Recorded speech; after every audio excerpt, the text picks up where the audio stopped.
We are one day away from the Minnesota Vikings changing everything on their franchise. Who are they going to take? I have predictions. We have predictions from across the league that are coming in droves. I've already collected 51 mock drafts over the course of the last 60 hours. We're going to get a lot more information here tonight and into tomorrow morning. And we're going to have as much of it for you as we can tonight and our bonus show Thursday afternoon. Welcome to the pre-draft primer episode of the Real Forno Show. Ladies and gentlemen, welcome to the Real Forno Show, hosted by the one and only Tyler Forness. A to Z Sports sought him out to be their Minnesota Vikings reporter and NFL analyst. And he's a proud contributor over at SKOL North's Purple Daily. Tyler is also the captivating host of The Good, The Bad, and The Hungry on the Voices of Wrestling Podcast Network, and a founding member of Vikings First and SKOL. Welcome, ladies and gentlemen, to another episode of the Real Forno Show, sponsored by our friends at Underdog Fantasy. My name is Tyler Forness. With me, as always, in the top left corner is producer Dave. We've made it, Dave.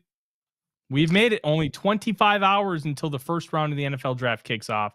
Thank God. We still have 25 hours. I know.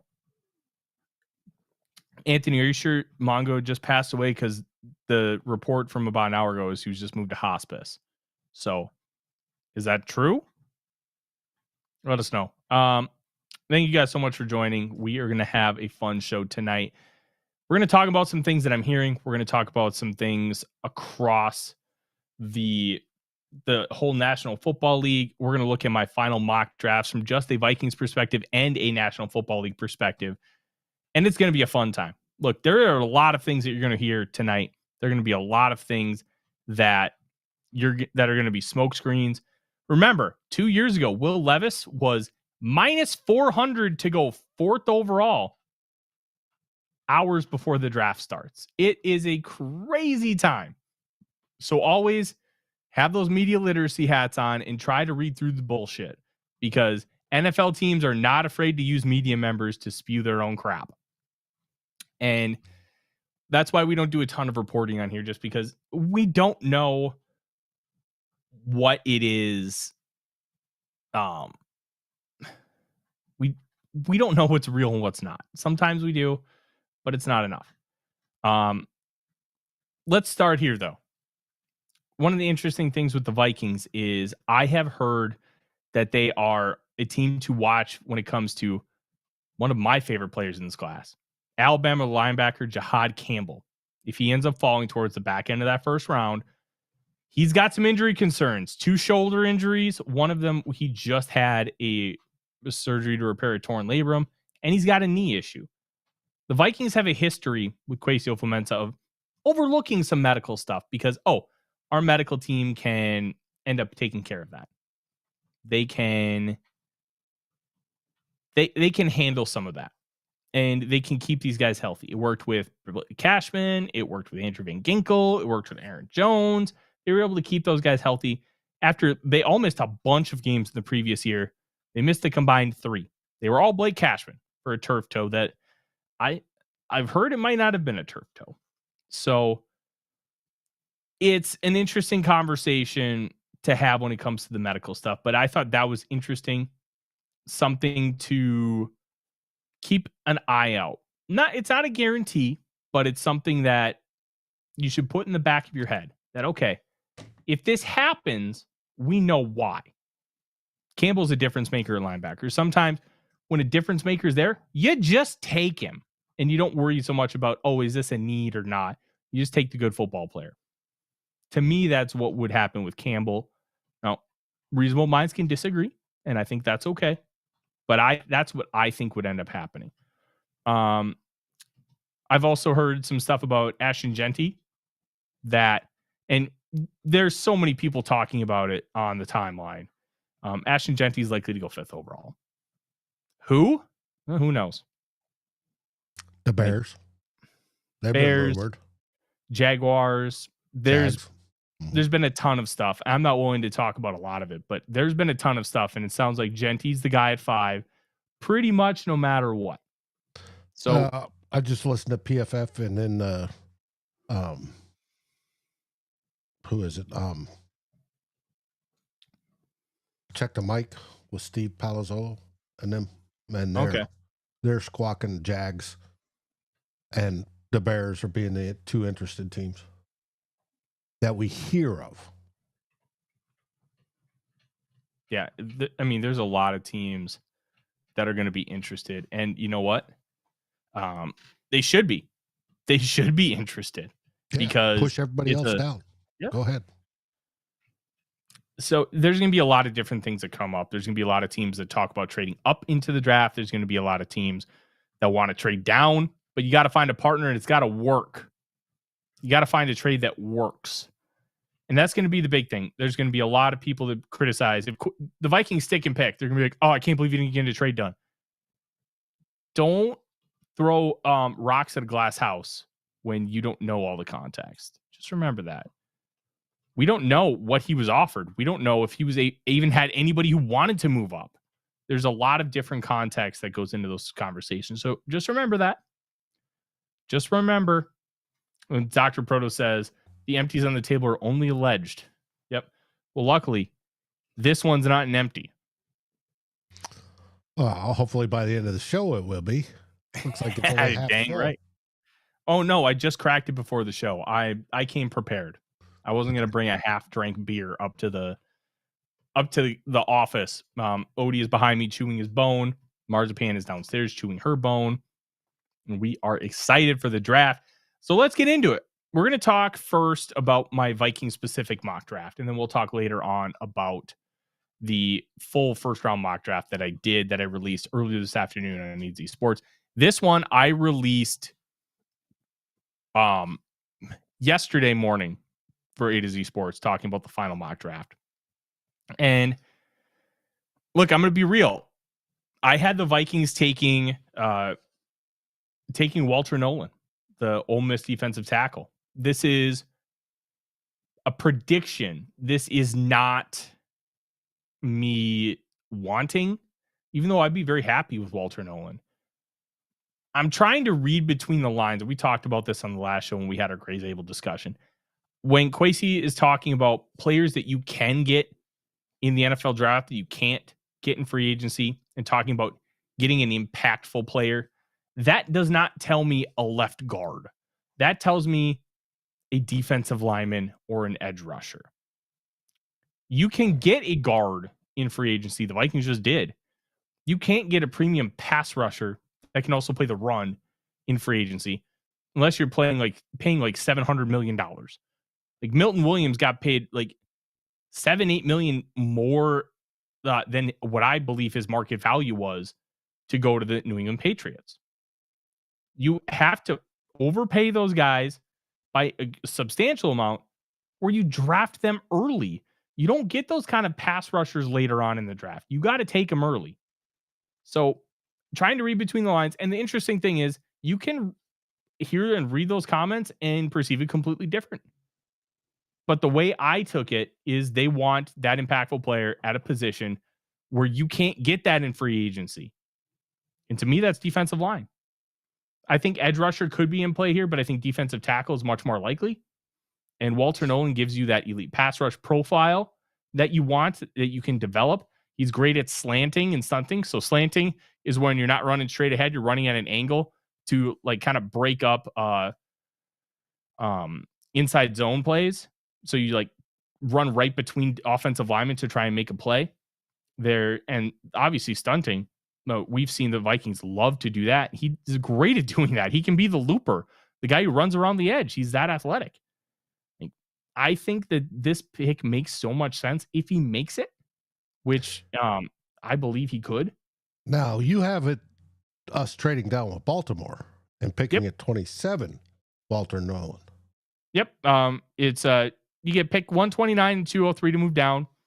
It's technically smidge of a loss on the Jimmy Johnson chart, but it's a win in the on the Rich Hill, which are both conventional, and it's a late 3, early 4 round win on all 4 of the analytical charts. So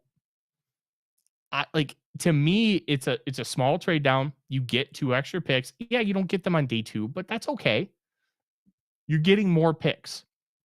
And now if you want to trade up from 97, you have flexibility to do so. Or you can just take all those picks on day 3 and build the back end of your roster, which the Vikings could really use. Excuse me. Now, what about the rumors of Nolen, leaving practice at Texas A&M and all that stuff? Has he grown out of that immaturity? I can't speak 100% to that because I've never met the man. But I can tell you this. The pre-draft meetings that I have heard about, people raved about him. So he passed those with flying colors. So whatever happened in college, they're either relatively comfortable with, or he's grown out of it, or he just understands that he needs to grow up and be better. I'm not going to speak on those details because I just don't have them. But it sounds like teams are okay with who the man is right now. And if they're okay with who the man is right now, I think that's more important than a few questions from his past. We're not talking about, Mike Green has some sexual assault allegations. We're not talking about that kind of stuff with Walter Nolen. We're talking about somebody who's been a little bit immature, who has made some maturity mistakes, not somebody who has potentially committed crimes.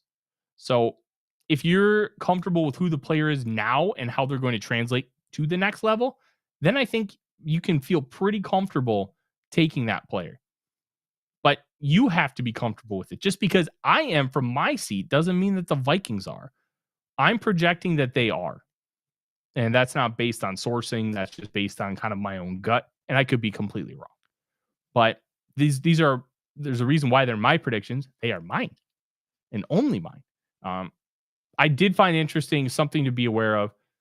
Matt Miller from ESPN, who has been known to kind of be fed information. Mm-hmm. And even if it's not true, the one that's people always point to is he was told adamantly the Chiefs are taking a linebacker in the 2017 draft. They traded up for Mahomes. So take this for a grain of salt, but he's reporting that the Vikings have been continuously linked with defensive backs, which if you're going by mock drafts is 100% true. But the way he framed it was that this mock draft that he was doing was based on intel. It was based on reporting. So if you take that into consideration, that becomes more interesting because we haven't really talked a lot about defensive backs being a likely possibility. We've thought it was going to be the trenches. I mentioned wide receiver. We've talked about safety and corner, and those are still possibilities. But it feels like not the national media, but the local consensus has really shifted toward focusing in the trenches. Alec Lewis, well, it should. Alec Lewis and Ben Gessling have both picked Gray Zabel in mock drafts this week, and it'll be fascinating to see if that actually happens. I've heard stuff about Gray Zabel anywhere from 12 to out of round 1. So nobody really knows. This draft is going to be wild. It's going to be a park your butt and watch because something's going to happen. And when that something happens, it's going to be good. And you're not going to want to miss it. No. Now, I got one question. I saw a remark. Gotta find it. They talked about one bar and Lupkus will be drunk. Here, Vike Rider. I hope they don't take the pick of one bar and Lupkus. He will probably end up being drunk. I missed that show because I've been busy. What pick are you referring to? And why would one bar and Lup be drunk? No, you don't need to answer that second part. I know why one bar and Lupkus would be drunk. I am their kind. But who is the pick? Just out of curiosity. Are you referring to Walter Nolen? If Walter Nolen gets over his maturity issues, and I think it's maturity, and comes in with the correct attitude, not the attitude, hey, I made it. I don't have to listen to coaches and I'm here, blah, blah, blah. He could be a game changer. Yeah. Dave, it turns out that what Anthony put was right. Apparently, Mongo did pass away right after he was moved into hospice. So it's a shame. Hall of Famer and a member of the Four Horsemen. Very impressive and interesting career. Mongo was never really a good wrestler, but he was capable. And he presented a believability because he won a Super Bowl with the 85 Bears on the defensive line. He's in the NFL Hall of Fame. There's always a believability. And that's the thing with wrestling. Suspend your disbelief. Yeah, it may be choreographed, but it's not fake. They really do throw each other around. So having somebody in there with that kind of credibility takes it to a different level. Yeah, one bar and Lepkus we're talking about. Maxwell Harrison. That they'd be drunk if they took Harrison. I'm not big on Harrison. I think he'd fit well, but I have concerns. He is fast, but for how fast he is, I wish he was a little bit quicker. And there's difference between speed and quickness, especially in football. He is quick. I just wish for what he was a little bit quicker. I have a mid-second on him. I'd be fine with a trade down. But at 24, plus I think Harrison goes to the Bucs at 19. That's my read on it. But we'll kind of see. My second pick, you guys have heard me talk about him before, because I think that this guy's going to translate 1-to-1. I do think cornerback will be a target at some point. Kansas cornerback Kobe Bryant. He is so good at reading things in front of him and crashing down. He's great with the ball in his hands. He's great when the ball's in the air, and he's able to attack. Don't let the fact that he weighs 180 pounds deter you. Mekhi Blackman weighed 178 when he was coming out of college. Bryant plays physical, and he's able to do a lot of things. He's able to stay in the hip pocket, so run with the receiver, and he's able to attack the ball at its highest point, and he's able to read and react and come downhill quickly. So being able to do all of those things really helps in a Brian Flores defense. He's going to be able to play a lot of different roles, and I think maybe he might have to be a nickel, but I'd let him fail on the outside. He's a little slow, but if he keeps everything in front of him, he's going to be a really, really good football player. Not an elite guy, but I think he could be a really solid cornerback too for a long time. And you know what? That's a value, getting one of those guys in round 3. Hey, I can have this guy as a good player for 10 years. You take that all day. 129, the pick we got from the Ravens. I went offensive line. Miles Frazier, the guard from LSU. He's got some small balance issues, but I do think that there's a lot to work with. He's got power. He's got the ability to anchor. He can torque. He can kind of move people. But I do think that there are some things that he needs to work through. And if he can work through those things, I think you're in a really good spot with what Frazier is. I don't think he's a starter right away. I think he's a grow and develop guy. But you don't need him to be a starter right away. You can be that grow and develop guy and maybe become the left guard in year 2 or year 3. Or maybe he surprises you and he's that in year 1. But getting some kind of depth / competition, I think, is a good thing. I'm just not. I don't think anybody can convince me it's the best idea for round 1 based on what we have in this class. And we've had that conversation before. Like, unless you have a guaranteed this guy's going to be a stud for you day 1, I don't think it's a smart move in round 1. I really don't. Thank you, SKOL Mafia. Thank you.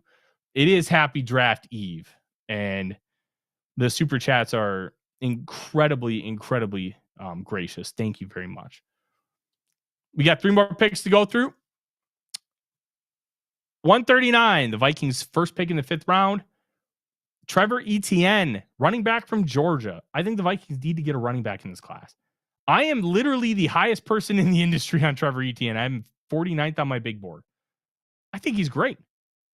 He can hit the hole quickly, and he can hit a home run. He's got plenty of speed. He ran a 4.43 at the combine. He's 5'8", 200 pounds. So he's short, but he's not small.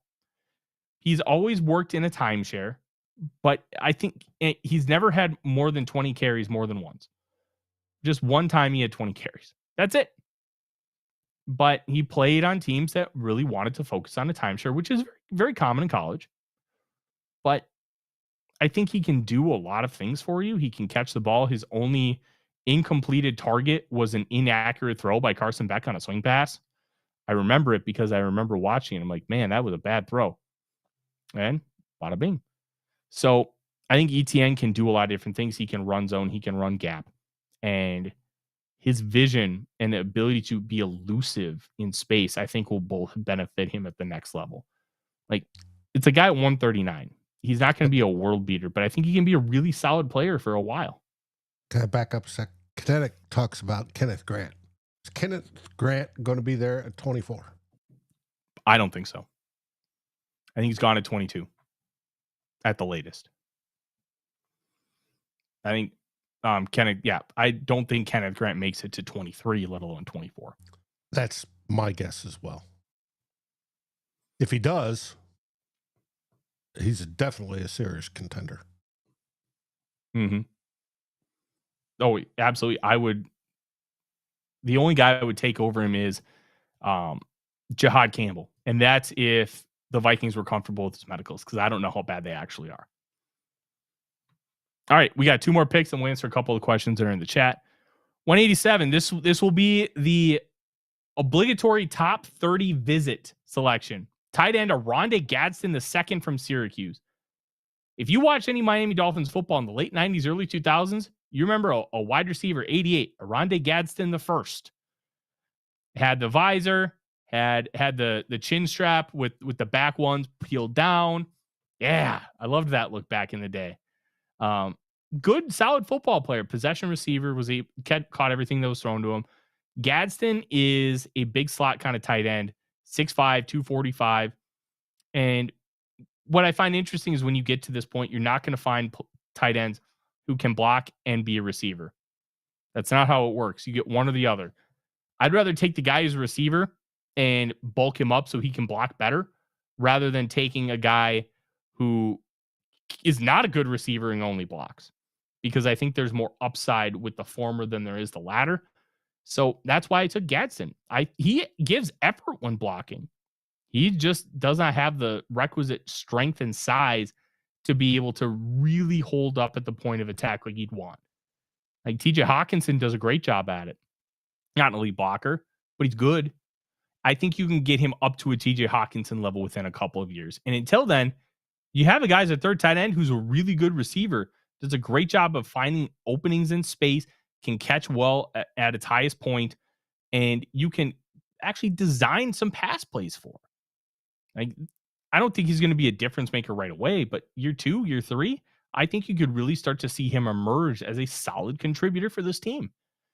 And you know what? They need a third tight end. It might be the biggest need on this team because they don't have one.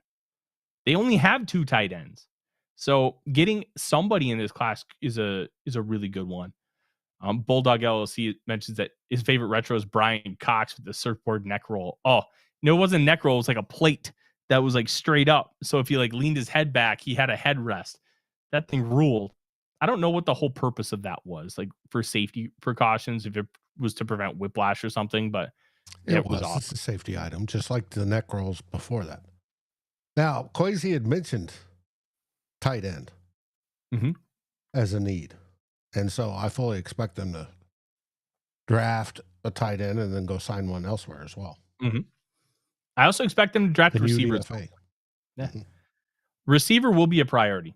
At what point? I don't know. But at the last pick, 203 in the 6th round, Kymer DK from Florida. I had heard, that DK had been connected to the Vikings as early as the Senior Bowl. He has some Puka Nacua to his game. He's not a 1-to-1 comp. He's actually much faster than Puka. Great at those crossing routes, getting the ball in space and running with it. But he offers you some of that extra grit, the blocking, the effort, and the willingness to go over the middle and do a lot of the dirty work. Plus, I think DK can be a core special teamer for 10 years. And at this point, these guys need to play special teams. DK can, and DK does a really good job of that. And you have him, he could potentially compete for wide receiver 3 in year 2. I think he could compete for wide receiver 4 right now. And you can develop him, and maybe you have something. Maybe he's really good. Maybe he's not. But even so, you just lost Najee Thompson, who got waived with an injury designation today, a failed physical designation, excuse me. Now you have your Najee Thompson replacement. He can do all of that stuff on special teams. So that is a guy that I would like to take the chance on. Fast, potential, willingness to do the dirty work, special teamer. If you get anything out of him as a wide receiver, that's gravy. You just get a core special teamer at 203 and you feel good about that. And that is my mock draft. My Vikings 7-round mock. What do you think, Dave? Yeah. Yep. That's about what I expected. You didn't get the old lineman I wanted. Nope. But I did get a good one that I do have really high hopes for in Frazier. I'm not convinced that they're going to prioritize left guard when they have arguably like a top 3 offensive line in the league. To me, that doesn't make sense. Let's hope so. All right, let's answer a couple questions and we'll move on. Jeremy asked if a blue chip wide receiver will be there at 24. I think so. I think I think Egbuka could be there. And I view Egbuka and Burton as not quite blue chip, but like high end guys. I have first round grades on them. Yeah. Let's go with the definition of blue chip. And blue chip to me is they usually go in the top 10 and they're usually, pro bowlers off the start, Canton bound type deal. They can't miss. That's the whole idea of a blue chipper.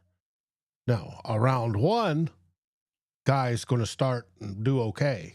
I can believe in that, but not a blue chipper. Blue chips thrown around too much is all I'm saying. In this draft for blue chippers, there's maybe a handful, if that. Jeremy also asks, is Revel good enough to take it 24? I think so. He's 6th on my big board. I love Revel. I think he's a baller. And I'm higher than the industry on him. I'm okay with that. He's going to be really good for a long time. I think the reason why he fell is because he had the torn ACL in September. If he would have had a full college season, people would be drooling over him right now. Let's get a couple more in here. Michael asks, according to your mock draft, how many picks do you think you'll hit on? I think I'll hit on 1 or 2. But you never really know because there's so many different possibilities, and one pick can change everything and completely derail everything else that you put on there. So I think I'll get 1 or 2. That 1 or 2 of these guys will end up as Minnesota Vikings. Maybe somebody like DK won't get drafted and the Vikings will get him as a UDFA. But I think they'll end up with 1 or 2 of these guys.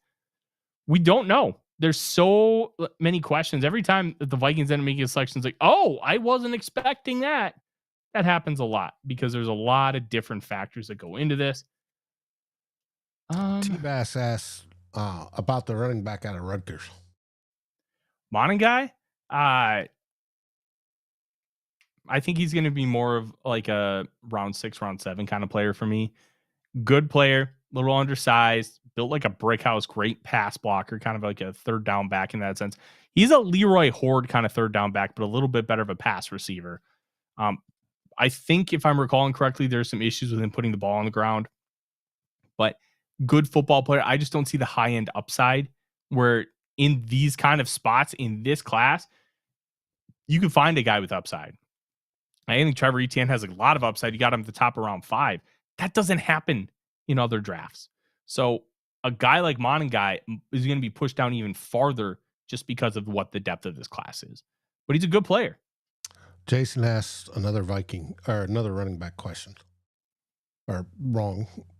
Jason asked, Vikings trying to trade away a few players that may no longer be in their plans, i.e. Ty Chandler, running back, Jalen Naylor, or Ivan Pace Jr. for lower round picks? Chandler maybe, but I think it's more likely just gets cut. I don't see them trading Naylor or Pace. Now maybe Naylor gets moved for a sixth because the Vikings took a receiver in the first round. That is maybe possible. I don't think any of those guys can trade, especially Pace. Like, even if you get a Jahad Campbell, there's still a role for Pace on this team, and they still really like him.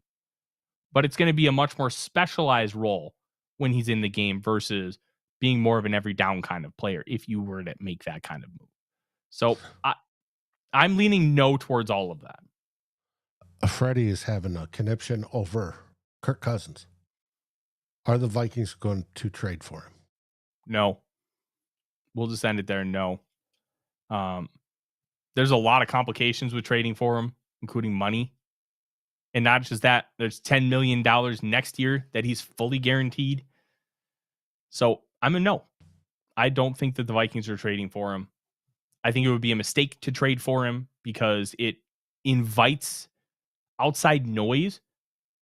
If McCarthy has one game of 2 interceptions, people are going to be calling for his head and ask for Cousins to come in.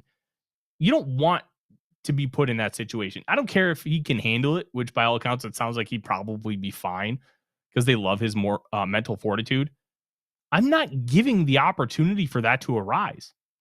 That doesn't make sense to me. So I'm completely out on it. All right, let's see. Bulldog, oh please, as soon as the Rodgers crap starts, the Kirk crap begins.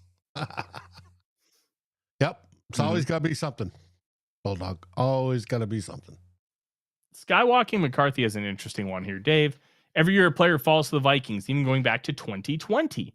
I think they are referring to Justin Jefferson. To me, I didn't think he really fell to us. He just fell past Philly because he was always viewed as like the mid to end of round 1 conversation. Feels nuts now, but he played almost exclusively in the slot in the year he was great. So there were real questions about whether he was going to be okay on the outside, but it was a good scouting lesson for the majority of us. I think if there's a guy to fall, I would bet it's more Walter Nolen, not Kenneth Grant. The only way Kenneth Grant gets by the Chargers, in my opinion, is if Colston Loveland is also available at 22 and they pick Loveland over Grant.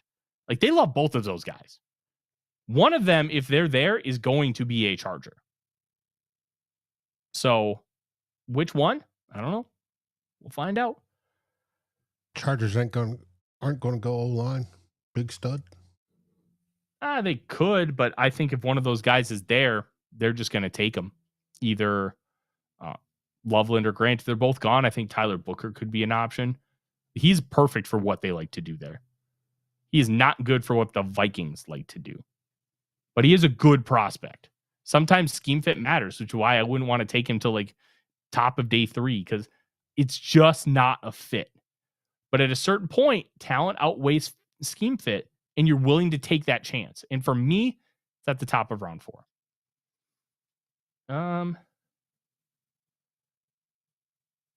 Let's see. Jeremy asked a really good question. Or he says, if this is a starter draft without a lot of difference makers, trade back and take Revel. I'd be happy with that.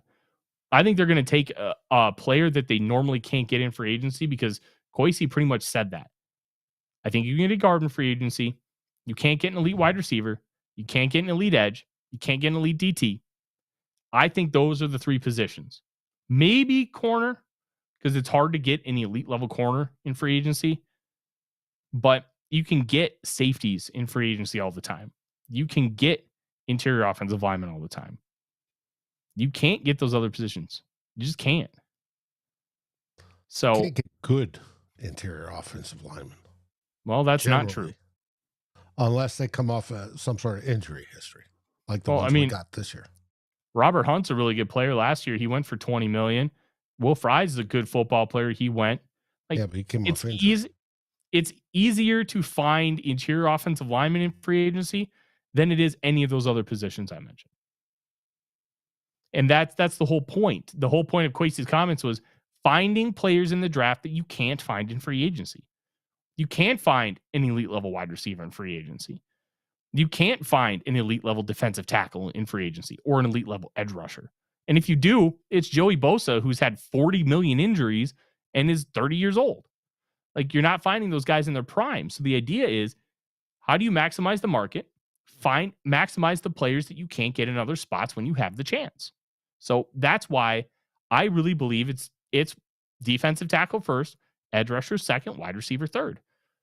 Like, because those are the positions that are so hard to find. You have to get them when you can.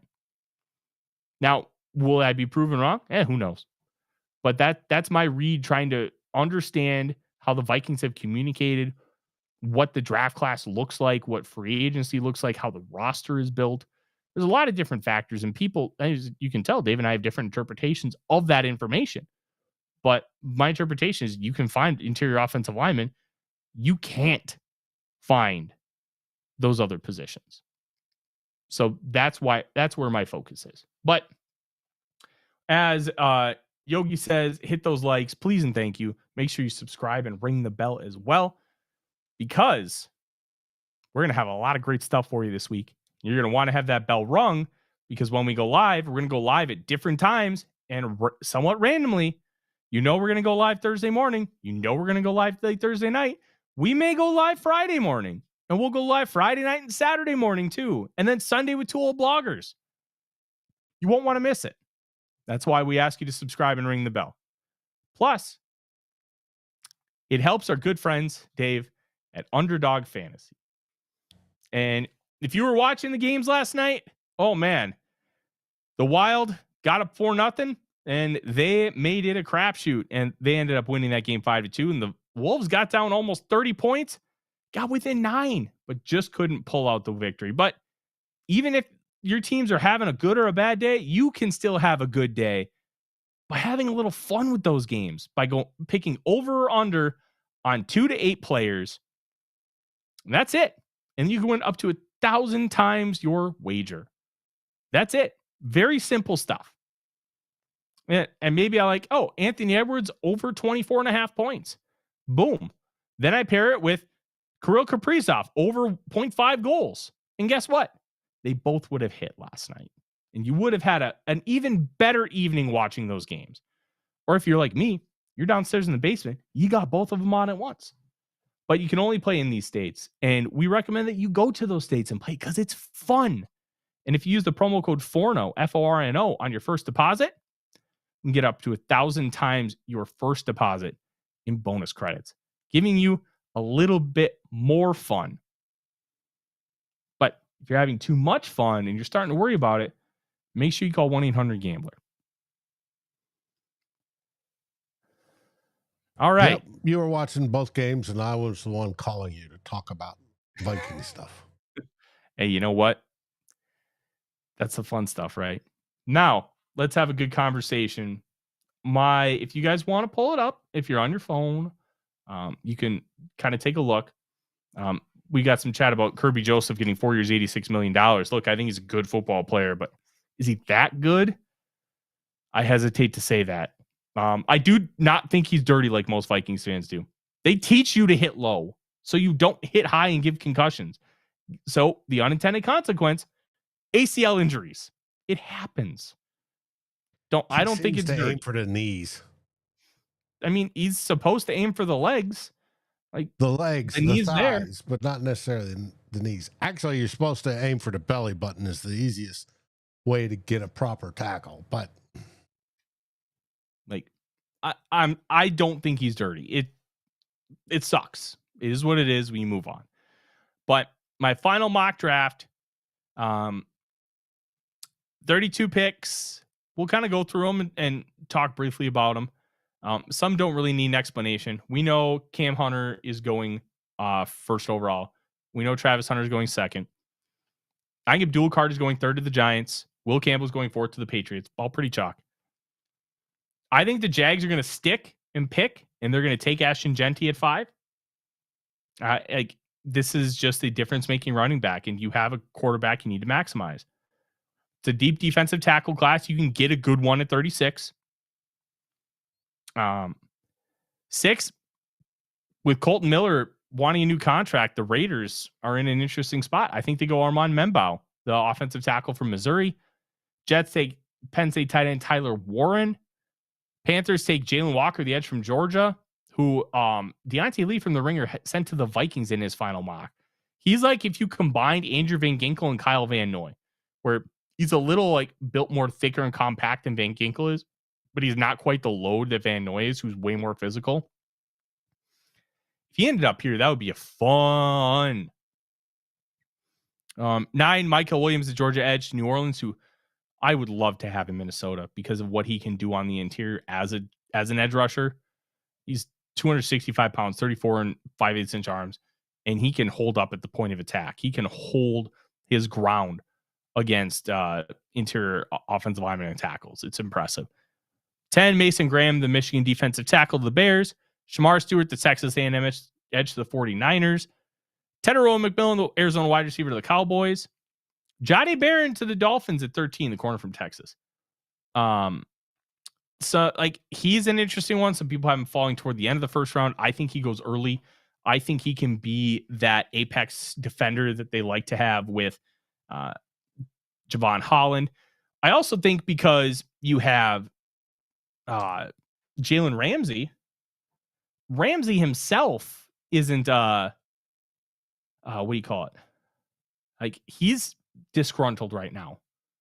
So there's something there too. I'm also going to pull up because he just posted it. Ben Gessling's mock draft. Okay, so he has the Vikings taking Malachi Starks at 27. He got more in a trade with Baltimore than I did. He puts it as getting 91 and 136, which I think is too much to go up 3 spots, but you just never know. But Malachi Starks is what Ben Gessling has at 27. He gets offensive line Jonah Savanaia at the offensive lineman from Arizona who would kick in to play guard. Jordan Hancock that was in 91, 97, the nickel from Ohio State. Brashard Smith, the running back from SMU at 136. Kamen Rucker, edge rusher from North Carolina, 139. And Ben Urasek, the tight end from Georgia at 187, who was a top 30. So it's interesting that he's got the Vikings going safety with I found that interesting because usually when Gessling says something, he's right. So Starks is going to be very interesting here. He did note that other possibilities are Gray Zabel and Derek Harmon. Harmon has a shoulder thing. I think that's why he ended up making a top 30. I have Gray Zabel going to the Lions in my mock draft. They historically pick players that were top 30 visits, which is why I end up making that selection. Plus, they need somebody to replace Ragnow and play guard right away. So let's continue this mock draft after that quick detour. Indianapolis Colts take Colston Loveland, tight end from Michigan. Atlanta Falcons take Mike Green, the Marshall edge. Cardinals take Kelvin Banks Jr., the Texas offensive lineman. Bengals take Derek Harmon, the Oregon DT. Seahawks take Emeka Egbuka, the Ohio State wide receiver. Bucks take Maxwell Hairston, the Kentucky corner. Broncos take Travion Henderson from Ohio State. Pittsburgh gets Shedeur Sanders, Dave, quarterback from Colorado. Chargers get Kenneth Grant. The Packers get Will Johnson. I feel sorry for Pittsburgh. I think Sanders is the top quarterback in this class. So I actually think they get a pretty good steal here. Okay. He's not athletically superior, but he does all the little things right, and he can play well within structure, and he can dispense the football with ease to all 3 levels. He's also got a beautiful deep ball. Like he's very reminiscent of Teddy Bridgewater. Nothing really impressive athletically, but he's just a good football player. We'll see how that translates because it's iffy. Why teams often don't like taking those guys high. I do have Walter Nolen going to the Vikings at 24. To me, it just makes too much sense. Texans take Josh Simmons, the tackle from Ohio State. Rams, Matthew Golden, the wide receiver from Texas. Malachi Starks to the Ravens at 27 would be too interesting. Gray's able to the Lions at 28. Nick Amenwari to the Commanders at 29. Tyleik Williams, the defensive tackle, Ohio State at 30. 2 picks left. Josh Connolly Jr., the offensive tackle, Oregon. The Chiefs, and Nick Scorton, the Texas A&M edge, to the Eagles. A lot of interesting picks there. And sorry, I know it's kind of boring to just have me read them off, but I wanted to just kind of do that in somewhat rapid succession. So we kind of got there. I think there are a couple turning points. What happens at 5 is going to impact the rest of the top 10. I think a team like the Dolphins is going to be a turning point too. What do they do? Are they taking a corner? Are they taking an edge? Sorry, not an edge. Are they taking a DT? Are they taking an offensive lineman? Maybe a wide receiver? They could be a sneaky team to get one of those guys. I think what they do at 13 could send a ripple effect down the board. I think obviously the Steelers are a turning point with quarterback. Them, the Broncos at 20, and the Bucks at 19. If a team wants to pop up, those teams could potentially move down. I think it's a very interesting draft to kind of parse out because there's a lot of different things that can happen. And all those things impact the Vikings. Because if the defensive tackles go early, well, then what position is going to push down? If the offensive lineman goes super quick, do the defensive tackles get pushed down? What happens if there's all the corners that are but Travis Hunter?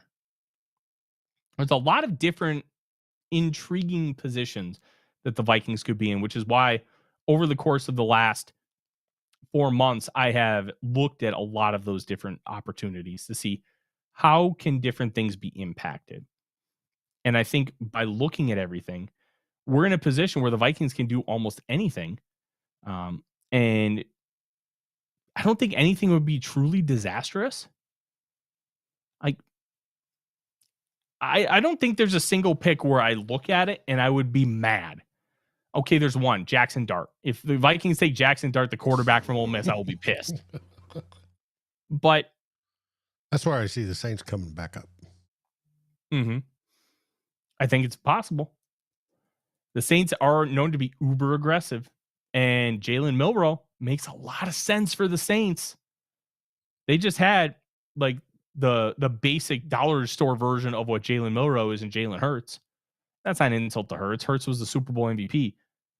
But Jalen Milroe is the Lamborghini version of Jalen Hurts. It's just a really, really impressive specimen where he does a great job of running the football. Like, I know this is going to sound insulting because there have been old white men for years, Bill Polian, calling like Lamar Jackson a running back. But Jalen Milroe is a running back that's also a good quarterback. Like, he has both skill sets down. Quarterback, he still needs growth and development of how to use his tools because he's got a pistol whip for an arm. But he's got the perfect size, speed, and vision to thrive as a runner, which makes him so intriguing because you know what? As he develops as a passer, you can use him as a running back. You can design run game stuff for him, and you can do those things. That's rare. You don't get to do those kind of things with the quarterback often. Now, Anthony Richardson can run, but he's not built like a Lamar Jackson or a Jalen Milroe. Milroe is a running back that is also a quarterback. He's not a running back playing quarterback. He is both positions. And being both positions, I think, is so impressive. And makes it really intriguing for an NFL team to want to take. You're going to have to work with him a lot with the quarterback stuff. But if you can get baseline play, the wow throws are going to come. The wow runs are going to come. And if you can hit like an extra 5 home runs a season, that could end up being 5 extra wins for you. So it's very interesting to see where he lands and what kind of coaching he gets. Because if he gets the right coaching, I think Milroe can be one of the best quarterbacks in the NFL. If he doesn't, he could easily flame out. It's a very wide range of outcomes for him. And that can be a really tough thing for a team to want to bet on.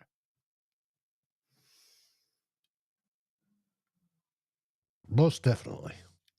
We have a question. Have you heard rumors of Cleveland moved up with the Vikings? Now, not just Cleveland, but any team.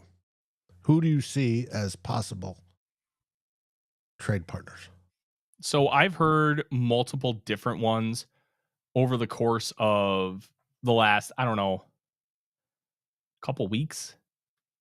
I think Bills, Chiefs, Eagles, Giants, Browns, Saints, and maybe the Patriots. Those 7 all make somewhat sense.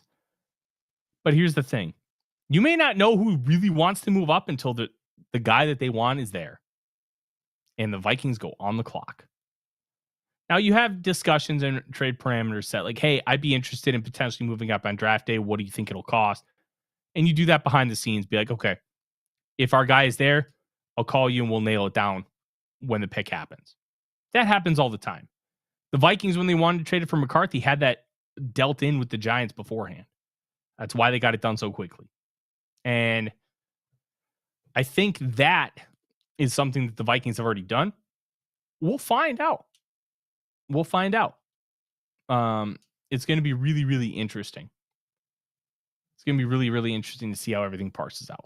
But guys, that is our show. I am going to rest my voice the rest of the night. I've got a lot of talking to do over the next couple of days. And we're going to have fun. Tomorrow morning, I will be on Purple Daily, 10 a.m. Dave and I will be live at noon talking my final mock draft tracker, what trends we can gather from it, and if there's any kind of what we might be able to use to predict. And then we'll be live after the first round. I won't tell you a time because I don't know when I'm getting home. And usually around midnight-ish, somewhere around there. And we'll be live for 30 to 60 minutes, talking the first round, talking everything, talking about the Vikings. And we might have a show Friday morning talking about them too. That's why you want to subscribe. That's why you want to hit the notification bell. And if you're audio, thank you. Consider coming to subscribe on YouTube, and then you can be awesome in both places. Yes. Greatly appreciated. Yes, that is our show. We're going to have a lot for you this week. And then to cap it all off, 2 old bloggers on Sunday. Thank you so much. I'm Tyler. He's Dave. SKOL Vikings. SKOL Vikings. Sugar Magnolia. Like, subscribe, and ring the bell to get notifications. It helps us grow this community that we all love, our Minnesota Vikings. And on behalf of Tyler Forness and myself, Dave Stefano, thank you so dearly for watching The Real Forno Show. SKOL, everyone!